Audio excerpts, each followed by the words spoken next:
This story is titled, Daughter Chose Her Stepdad to Walk Her Down the Aisle Despite Me Raising Her Alone After Her Mom Ditched Her Years Ago.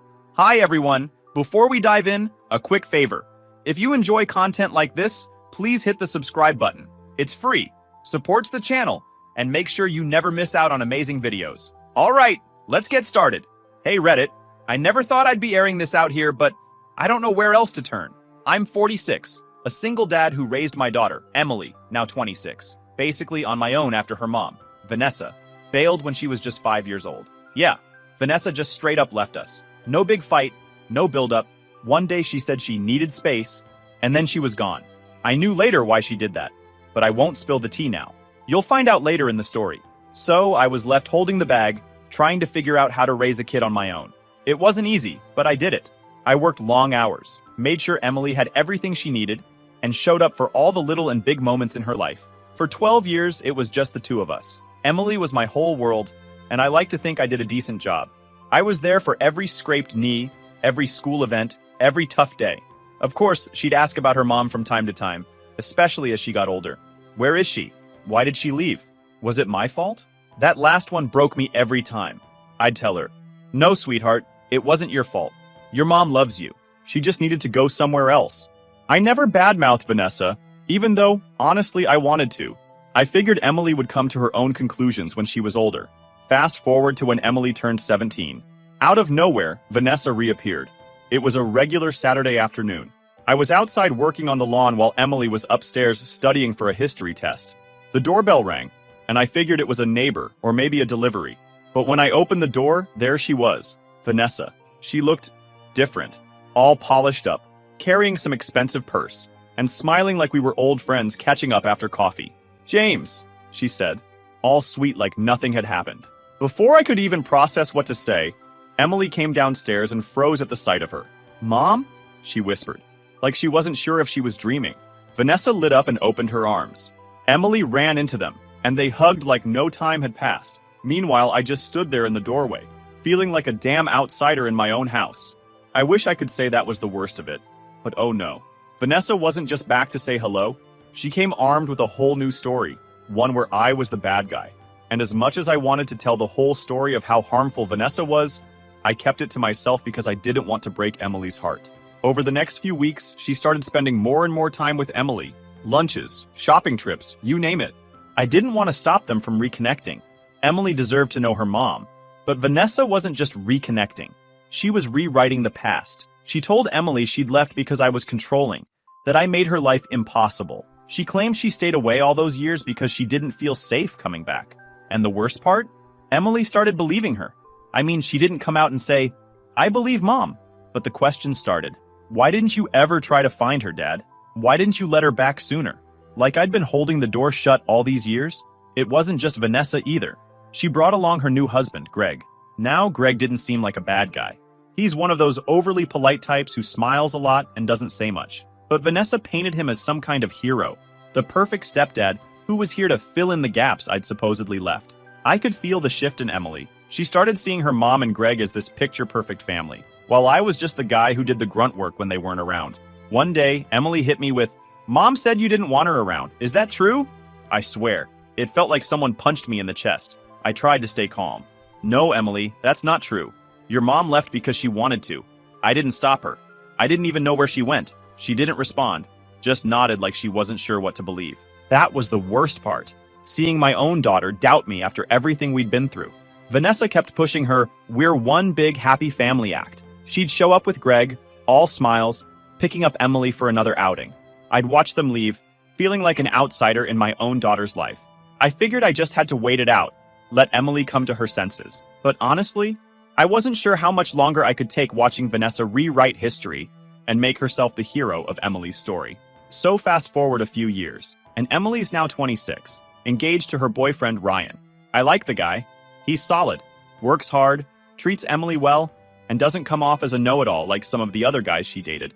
When she told me they were getting married, I was genuinely happy for her. I figured this would be one of those milestones where we could reconnect. You know? I imagined us working together on the plans, laughing about how stressful weddings are supposed to be, and honestly, I thought I'd play a big part. I mean, I raised her, right? Walking her down the aisle was always something I just assumed I'd do. At first, it seemed like things were going that way. Emily asked for my help with the guest list and even ran some venue ideas by me. She seemed excited to include me, and I told her I'd help cover some of the costs. I'm not rich or anything, but I'd saved up a little over the years and figured it'd be a nice gesture. Of course, Vanessa was lurking around the edges of every conversation.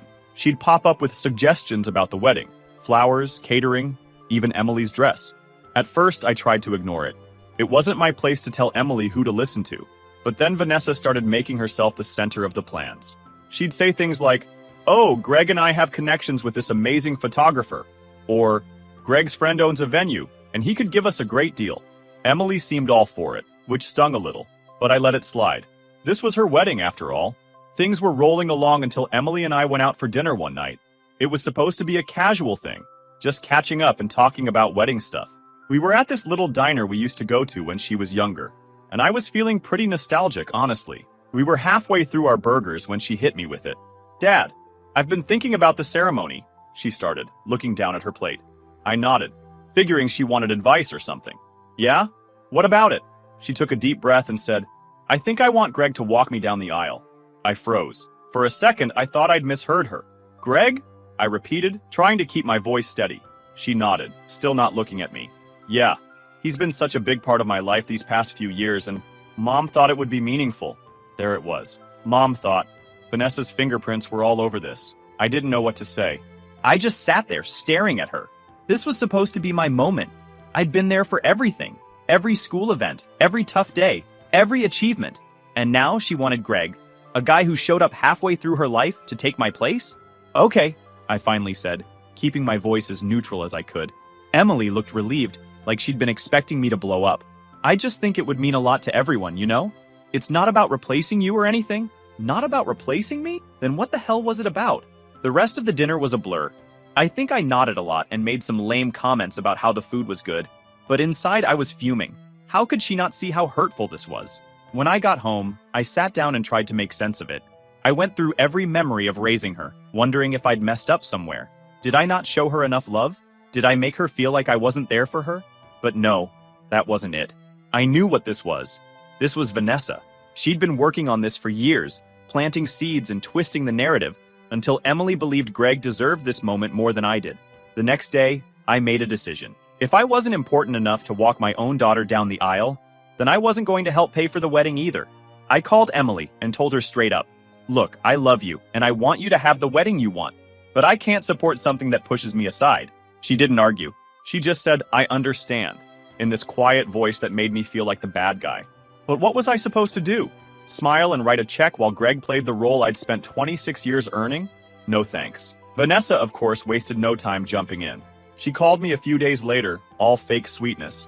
"James, I heard you're not helping with the wedding anymore. Emily's really upset."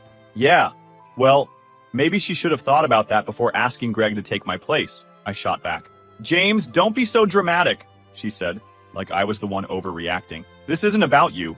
It's about making everyone feel included." I laughed bitterly. Right. Included. Except for the guy who actually raised her. Vanessa sighed, like she was tired of dealing with me. "You're making this harder than it needs to be. Can't you just be happy for her?" Happy? That was rich coming from the woman who walked out on her kid and then swooped back in to manipulate the facts. I hung up before I said something I'd regret. After that, things got tense. Emily barely called, and when she did, it felt forced. Vanessa and Greg were clearly taking center stage in her life, and I was being pushed further into the background. I kept telling myself this was her decision, that I had to respect it, even if it felt like a slap in the face. But deep down, I couldn't shake the feeling that I was being replaced, not just on her wedding day, but in her life. So after that dinner and the phone call with Vanessa, I was pretty much done bending over backward to make things easier for Emily. At first, I thought maybe she would come around. Maybe she'd realize how much this was hurting me and rethink the whole Greg walking her down the aisle thing. But nope. If anything, it felt like she doubled down. She started acting different, distant, cold, even. She wasn't outright rude, but you know when someone's being polite just to keep the peace? That was Emily. Conversations that used to feel natural now felt forced, like she was just going through the motions. One day I called her to check in, like I usually did. "Hey, Em, how's everything going?" "It's fine," she said.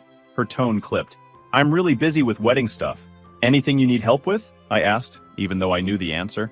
No, Mom and Greg are handling most of it. Of course they were. It stung, but I didn't press. If she didn't want my help unless it's financial, I wasn't going to beg for scraps. Still, it was hard not to feel like I'd been pushed out of her life entirely. This wasn't just about the wedding anymore. It was about everything. Vanessa naturally was loving every second of it. She kept popping up with her little passive-aggressive comments like, "Oh, Greg is so excited to be such an important part of Emily's big day." Or, "Emily's been leaning on Greg so much lately. It's really brought them closer." I wanted to tell her to shove it, but I knew that'd only make things worse. Vanessa had a knack for turning every situation into a pity party for herself. If I snapped, she'd just use it as more fuel to paint me as the unreasonable, bitter ex. The final straw came when I found out Vanessa and Greg had essentially taken over the entire wedding. Emily didn't even bother telling me about some of the big decisions. I only heard about them through my sister Laura, who was still trying to play peacemaker. Emily told me she's having Mom and Greg sit at the head table with her and Ryan, Laura mentioned casually one day. "What about me?" I asked, even though I already knew the answer. She said you'll be at the family table with the other relatives. And if that wasn't enough, Emily started taking things a step further. She told Laura that she didn't think I should even give a speech at the wedding. "It'd be awkward," she said, "since Greg's walking me down the aisle. We don't want it to seem like Dad's overshadowing him." Overshadowing him? Are you kidding me? The guy didn't even show up in her life until she was almost an adult. And now he deserved a moment in the spotlight while I was supposed to sit quietly in the back? It got worse? Laura later mentioned that Vanessa and Emily were talking about leaving my name off the wedding program entirely. No father of the bride. No acknowledgement of my role in her life. Just Vanessa and Greg, front and center. When I heard that, I knew there was no point in trying anymore. They weren't just sidelining me, they were erasing me completely. If that's what they wanted, fine. But I wasn't going to stick around and let it happen. After everything that happened, I finally hit my breaking point. I wasn't going to sit at that wedding, smile politely, and watch some guy walk my daughter down the aisle while I clapped from the sidelines. Nope, not happening. I spent a couple of days thinking about it, trying to weigh my options. Could I suck it up and go, just to avoid the drama? Maybe. But the more I thought about it, the angrier I got. Why should I? I raised Emily. I was there for everything. While Vanessa disappeared and Greg didn't even know she existed. And now I was supposed to sit there and play nice? Nah, I wasn't doing that. So I made up my mind. I wasn't going to the wedding. When I first told Laura, my sister, she wasn't exactly thrilled. "James, she's your daughter," she said, exasperated. "You'll regret not being there." "No, Laura," I replied. "What I'd regret is sitting there watching Greg do what I should be doing. This isn't about me being petty. It's about respect. And Emily's made it clear where I stand." Laura sighed, but I could tell she wasn't convinced. "I get it, but don't you think skipping the wedding will just make things worse? You're handing Vanessa and Greg the narrative on a silver platter." She wasn't wrong, but I wasn't about to back down. "They're going to twist it no matter what I do," I said. "At least this way, I'm not torturing myself." And boy, did they twist it. As soon as Vanessa caught wind of my decision, the phone call started. At first, she played the concerned co-parent card. "James, are you seriously not coming? Do you realize how much this will hurt Emily?" "She's the one who decided to hurt me, Vanessa," I replied calmly. "I'm just responding to her choice." "Don't be ridiculous," Vanessa said, her tone dripping with condescension. "This isn't about you. It's about Emily and her big day." "I know exactly what it's about," I shot back. "It's about you and Greg taking over, like you've been trying to do since you came back into her life. I'm not playing along." That's when Vanessa shifted tactics. She went from concerned to outright manipulative. "If you don't come, everyone's going to see what kind of father you really are," she said. "You're going to embarrass Emily in front of all her guests." I laughed, but it wasn't because I thought it was funny. "Oh, Vanessa, you've been painting me as the bad guy for years. Don't act like this is something new. If Emily's embarrassed, maybe she should think about why I feel the way I do." Vanessa didn't like that answer. She hung up, but I knew it wasn't over. Next, Emily called. She didn't come out swinging like her mom, but I could hear the frustration in her voice. "Dad, what's this about you not coming to the wedding?" I took a deep breath. "Emily, I've thought about this a lot, and I just can't do it. I can't sit there and watch someone else take my place. It's not fair to me." "It's not about replacing you," she said, her voice rising. "I told you that already. Greg's been important to me too." "And what about me, Emily?" I asked. "Where do I fit in? You've made all these decisions to push me aside, and now you're asking me to just show up and clap politely. I can't do that. Emily sighed heavily, like she was the one being wronged. I'm trying to make everyone happy, Dad. Why do you have to make this harder? I'm not making it harder, I said firmly. I'm standing up for myself. You made your choice, and this is mine. That didn't go over well. She muttered something about me being selfish and hung up. I sat there for a while after the call, but I knew I couldn't cave. Then, the guilt tripping started. Vanessa started calling family members, telling them I was abandoning Emily on her wedding day. Suddenly, I had cousins, uncles, and even my aunt, who I hadn't spoken to in years, calling me to weigh in. James, come on, one of my cousins said. It's just one day. Don't let this ruin your relationship with Emily. It's not one day, I replied. It's the result of years of Vanessa twisting things to suit her benefit. This is just the final straw. Even my mom chimed in, and while she meant well, it still stung. Honey, you've always been such a good father. Don't let this be the thing Emily remembers. Mom, she's the one who decided to cut me out, I said, trying to keep my voice steady. I'm not going to sit there and let her and Vanessa act like I don't exist. No matter how much they tried to guilt me, I didn't budge. I knew they were all getting their version of the story from Vanessa and Emily, and no one cared to ask me how I felt. The days leading up to the wedding were brutal. Everywhere I turned, someone was asking if I was excited or ready for the big day. I just smiled and nodded, keeping my decision to myself. The last thing I wanted was more people piling on. On the day of the wedding, I stayed home. I didn't want to be anywhere near the chaos. I spent the day cleaning the house, organizing my garage, anything to keep my mind off what was happening. Laura texted me later that evening. Well, you missed quite the show, she wrote. What happened? I asked, half interested. Vanessa gave a speech about how Greg stepped up as a father figure. Not a single mention of you. I wasn't surprised, but it still hurt. Figures, I replied. Despite everything, I didn't regret my decision. Sitting at that wedding would have been like rubbing salt in the wound. By staying home, I at least kept my dignity intact. Vanessa and Emily could spin their stories however they wanted, but I knew the truth. Sometimes standing up for yourself means walking away, no matter how much it hurts. After skipping the wedding, I spent a lot of time reflecting on everything. I kept coming back to one question. If Emily was so willing to sideline me in her life now, what did that mean for the future? I realized that if Emily could do this now, then it wasn't a stretch to imagine her continuing to lean into Vanessa's narrative as time went on. What if this was just the start? What if the rest of my life was going to be spent as a footnote in Emily's story while Greg and Vanessa took center stage? I couldn't let that happen. That's when I made the decision to change my will. This was about protecting myself. If she wanted Greg to be the one she saw as her father, then fine. He could take on all the responsibilities that came with that role, even after I was gone. The next morning, I called my attorney and scheduled an appointment. When I got to his office, I told him I wanted to remove Emily as my beneficiary and instead leave everything to Charity and my sister Laura. My attorney raised an eyebrow but didn't say much. He asked a few questions, probably to make sure I wasn't acting out of pure anger, but I explained my reasoning. She's chosen someone else to fill that role in her life, I said. I'm just making it official. The process was straightforward, but I walked out of that office feeling a strange mix of relief and sadness.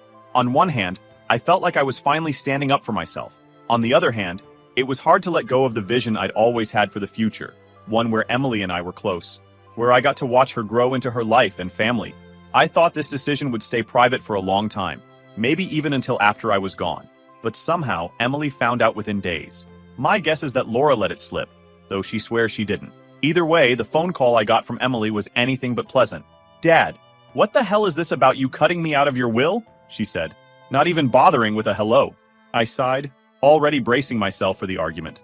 I think you already know why, Emily. No, I don't, she snapped. You're just doing this to punish me, aren't you? Not at all, I said calmly. This isn't about punishment. It's about boundaries. You made your choice and now I'm making mine. She was quiet for a moment, then said, You're being ridiculous. You're my father. Just because I included Greg doesn't mean you don't matter to me. Actions speak louder than words, I replied. You didn't just include Greg. You chose him. You made it clear who you see as your father in the moments that matter most. And I'm respecting that choice by stepping back. Her voice started to shake, and I could tell she was getting emotional. So that's it? You're just cutting me off entirely? No, let's call it something else, I said firmly. I am just drawing a line. I've spent years putting you first, Emily, but I won't keep doing it if you don't value what I've done for you. She didn't say much after that. She said something about how unfair I was being and hung up. For the next few days, I kept expecting her to call back and try to talk things through, but the phone stayed silent. Instead, I started hearing from other family members, people who'd clearly gotten Vanessa's version of the story. Vanessa, of course, took the news and ran with it. She called Laura, telling her how cruel I was being and how much this was hurting Emily. She even told a few relatives that I disowned Emily completely. But here's the thing, I didn't care. For the first time in a long time, I felt like I was standing up for myself. I wasn't going to let Vanessa or anyone else dictate how I should feel or what I should do. A week or so later, I got one last call from Emily. This time she wasn't yelling, but her tone was colder than I'd ever heard before. "I just want to know one thing," she said. "Do you even care about me at all anymore?" I felt my heart sink, but I stayed firm. "Of course I care about you, Emily. I always will. But caring about you doesn't mean letting you treat me like I don't matter. You broke something between you and me that would take ages to be fixed, if ever." She didn't say much after that. She thanked me for being honest, in the most sarcastic tone imaginable, and hung up. Cutting ties wasn't easy. For weeks, I kept wondering if I'd done the right thing. But every time I thought about it, I came back to the same conclusion. I had to protect myself. If Emily couldn't see the value in what I'd done for her, then I wasn't going to keep pouring energy into a one-sided relationship. After that, I figured they'd move on with their lives, and I'd move on with mine. But what I didn't expect was for Vanessa's web of lies to start unraveling so quickly, or for it to happen in such a public way. It all started with my sister, Laura. She'd been biting her tongue for months, trying to stay neutral, but after seeing how Vanessa and Emily twisted the story, she'd had enough. "James," she told me one afternoon, "I've kept quiet for too long. Vanessa's been running her mouth about you to anyone who'll listen, and it's disgusting. People need to know the truth." "Laura, it's not worth it," I said, not wanting her to get dragged into the drama. "No," she said firmly. "It is worth it. Vanessa's been smearing you for years, and Emily's buying into every word of it. If I don't say something, no one will." I didn't try to stop her. Honestly, part of me wanted the truth to come out. The turning point came at a family gathering at Laura's house. Vanessa wasn't there, thank God. But Emily showed up, and of course, she was all smiles, acting like nothing was wrong. Laura saw her and couldn't hold back anymore. "So, Emily," Laura said loud enough for the room to hear, "do you really believe all that nonsense your mom's been feeding you about why she left?" Emily froze, clearly caught off guard. "What are you talking about?" "I'm talking about your mom running around telling everyone that James was controlling and that's why she walked away," Laura said, her voice sharp. "You think that's the truth?" Emily looked uncomfortable. "That's what Mom told me." "Well, she's lying," Laura snapped. "You want to know the real reason your mom left? It wasn't because of your dad. It was because she had an affair and got pregnant. She bailed because she didn't want to face the fallout." The room went dead silent. You could have heard a pin drop. Emily's face turned pale. "That's not true," she said weakly. "It's true," Laura said. "Ask her. Ask Vanessa where she was for the first few years after she left. Ask her about the kids she had and gave up for adoption. Your dad stayed, raised you, and never said a word about it because he didn't want to ruin your image of her. And this is how you repay him?" Emily didn't say anything. She just stood there, her mouth opening and closing, like she was trying to come up with a response. I wasn't there for this conversation, but Laura called me later to fill me in. "I'm sorry, James," she said. "I know it wasn't my place to say anything, but I couldn't take it anymore." Emily needed to hear the truth. "Don't apologize," I told her. "It's about time someone said it." The fallout was immediate. Emily confronted Vanessa, and of course, Vanessa denied everything at first. But the thing about lies is that they're hard to keep straight, especially when people start asking questions. Apparently, Greg overheard one of these arguments between Vanessa and Emily, and that's when things really started to fall apart. From what I heard, he'd had no idea about Vanessa's past. She'd painted herself as the victim for so long that even he believed her version of the story. Finding out she'd lied about something so big shook him to his core. "You mean to tell me you had an affair and a child and never told me?" Greg reportedly said during one of their blowouts. "It's not like that," Vanessa yelled. "That was years ago. It doesn't matter anymore." "It matters to me," Greg shot back. "You've been lying to me this whole time. How am I supposed to trust you now?" Greg didn't stick around long after that. Word got out pretty quickly that he'd packed his things and left. Vanessa tried to spin it, of course, saying Greg couldn't handle the truth and was abandoning her. But by that point, people were starting to see through her act. Even Emily seemed to be questioning everything. She stopped calling or texting me, but Laura said she was clearly struggling with what she'd learned. "She doesn't know what to believe anymore," Laura told me. "Vanessa's lies are unraveling, and Emily's realizing how much of it she bought into." I wish I could say I felt vindicated, But honestly, it just made me sad. I didn't want Emily to suffer. I wanted her to see the truth before things got this messy. But sometimes, people have to hit rock bottom before they can start to rebuild. Vanessa, meanwhile, was in full damage control mode.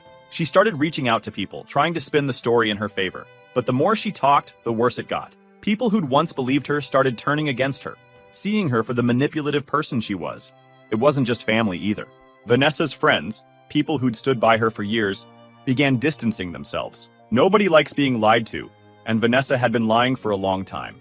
Emily hasn't reached out to me since everything went down, but I know she's heard the truth now.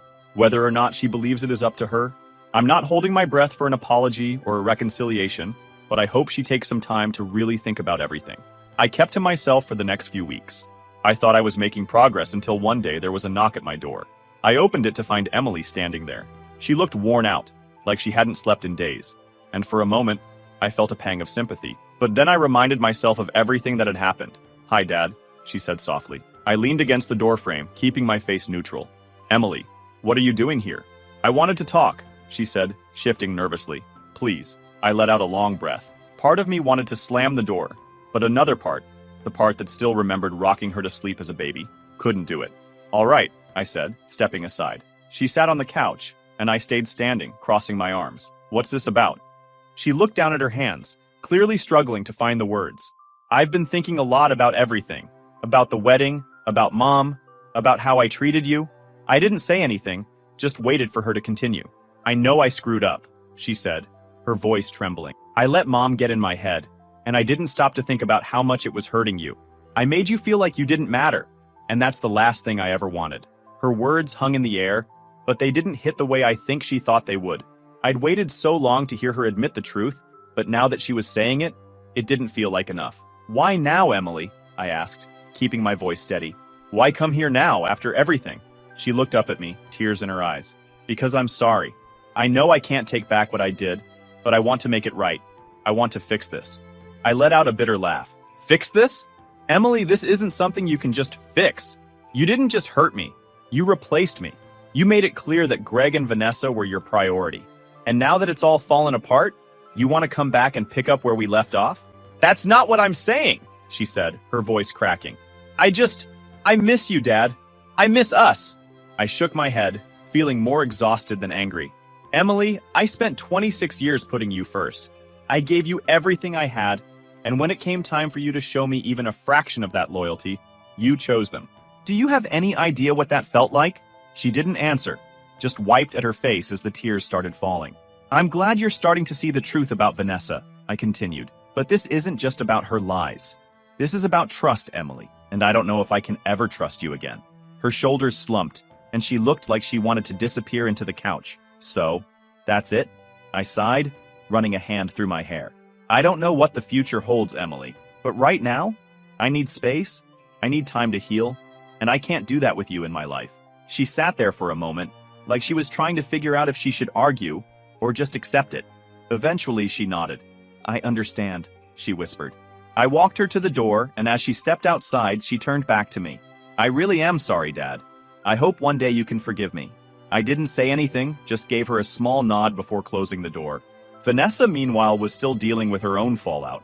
Word got around that Greg had filed for divorce, and most of the family had distanced themselves from her. She was on her own, and honestly, I didn't care. She made her bed. I'm not saying it's been easy. There are still days when I miss the way things used to be with Emily, before Vanessa came back and turned everything upside down. But I've learned that sometimes, the best thing you can do for yourself is walk away from the people who hurt you, even if they're family. Maybe one day Emily and I will find a way back to each other. But for now, I'm at peace with my decision. I've spent enough of my life giving to people who didn't value me. It's time to put myself first.